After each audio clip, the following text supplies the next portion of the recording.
La racine carrée est le calcul du rayon d'un disque. Premièrement, quelques définitions. La racine carrée d'un nombre, c'est un nombre qui, multiplié par lui-même, donne le nombre initial. C'est un peu complexe sans exemple. Regardons avec un exemple. C'est l'opération inverse de l'exposant 2. Donc, si je regarde 3 au carré, c'est 3 fois 3 qui vaut 9. Donc, si je veux faire l'opération inverse de 3 au carré, je fais la racine carrée de 9. Quel est le nombre qui, multiplié par lui-même, donne 9? C'est 3.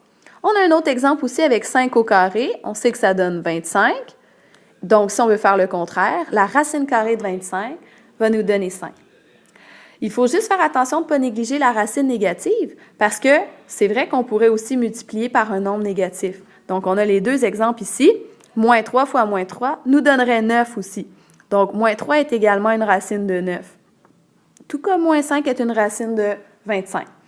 Par contre, dans le présent chapitre, comme on travaille en géométrie, on va souvent écarter la valeur négative et on va garder seulement la racine positive. Donc, c'est ce que je disais, on va habituellement rejeter la valeur négative quand on est en géométrie.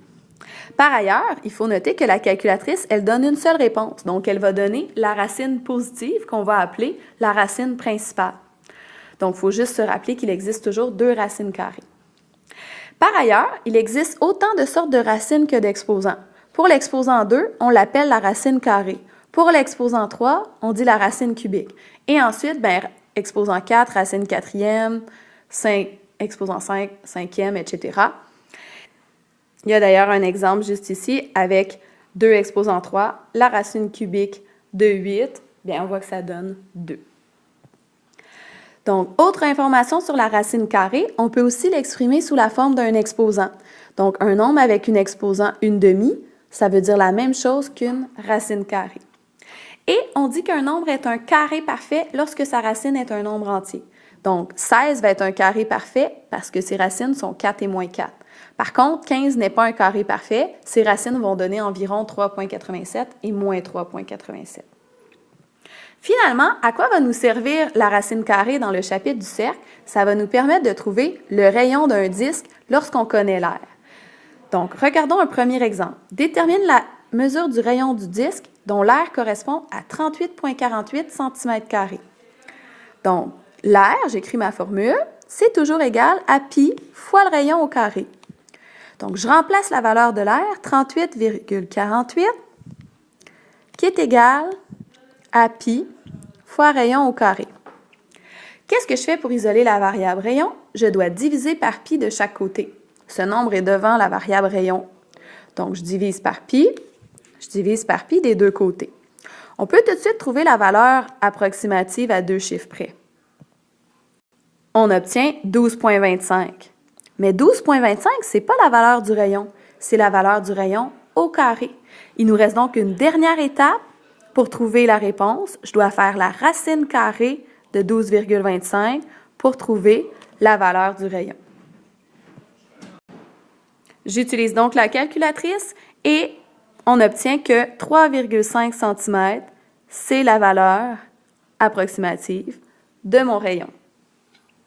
On fait un dernier exemple? Donc, ici, on cherche la mesure du diamètre. Mais le procédé va être le même. On va commencer par trouver la mesure du rayon avec notre formule pi fois rayon au carré. Et quand on aura trouvé le rayon, on multipliera par 2 pour avoir le diamètre. Donc, même principe, on remplace la valeur de A par la valeur de l'aire qui nous est donnée, 54,11. Même chose ici, on veut isoler la valeur du rayon, donc on doit diviser par pi de chaque côté pour faire disparaître la valeur de pi. On va obtenir une valeur déjà arrondie du rayon au carré, qui nous donne 17,22.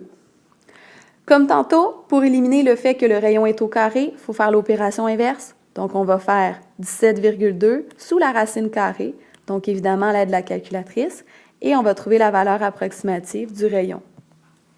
On obtient donc 4,15 cm. Non, c'était des mètres carrés, donc c'est en mètres. Enfin, on cherchait le diamètre, donc il ne faut juste pas oublier à la fin que le diamètre, c'est égal à 2 fois le rayon. Et ici, comme on avait arrondi notre valeur du rayon, on va dire que le diamètre sera d'environ 2 fois 4,15, puisque le rayon était une valeur approximative. Donc, le diamètre est approximativement 8,30 mètres, ce qui est notre réponse finale dans cet exercice. Voilà!